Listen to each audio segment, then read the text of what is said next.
สุดท้ายแล้วมั่นใจว่าออกแน่นอนพะนะค่ะ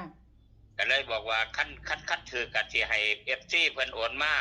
สิไปบูชาให้โตไปอยู่กำแพงดอกเท้าเอ้ยเลยว่าจังซี่ค่ะมันก็เลยบอกว่า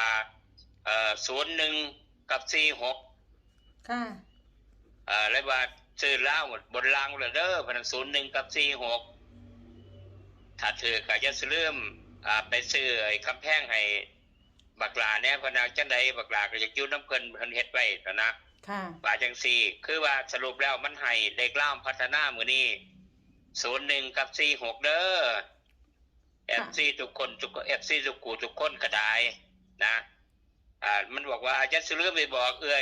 ยเบิ่งและรวยออกอากาศนะฮะเจยมได้ยินถ้าบ่ถึงงวดนี้ผมสิเซาบอกเลิกบอกตลอดไปเลยบ่มีกลับมาบอกอีกค่ะไปสิอยู่ไปอยู่ตามภาษาผมเพราะว่ากระดูกมันยุบโพ่นน่ะนะไว้ตอนนี้ค่ะมันอยากมาอยู่กำแพงวัดน้ำเพิ่นหลอกหนึ่งมันตั้ง3,500พุ่นเนาะค่ะฉะนั้นญาติโยมผู้ใดก็รับฟังแล้วก็เอาไปพิจารณาซอยมันเด้อจังใดก็ได้